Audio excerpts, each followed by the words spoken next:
Bonjour à toutes et à tous. Aujourd'hui, je reprends mes podcasts sur le thème musculation et santé et j'aborde avec vous le sujet du travail isométrique.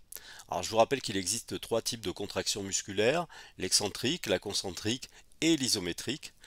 Alors, qu'est-ce que c'est qu'une contraction isométrique? C'est un travail musculaire. Il y a un raccourcissement du muscle, il y a un étirement des tendons, mais les articulations restent immobiles, il n'y a pas de déplacement. Donc, c'est un travail statique. Alors ce travail statique, il est moins intégré dans la pratique de la musculation que les deux autres formes concentriques et excentriques, mais il a tout son intérêt.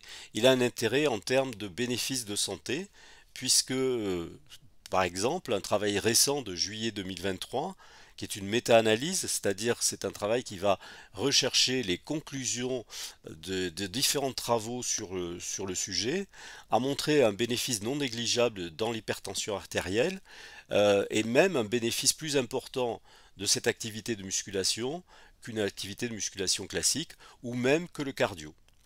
Donc cet aspect est important, donc faire bénéficier nos patients qui ont des pathologies chroniques dont l'hypertension artérielle de ce travail isométrique. On a aussi des conclusions quasi identiques pour les patients souffrant de pathologies rhumatismales chroniques, d'arthrite chronique.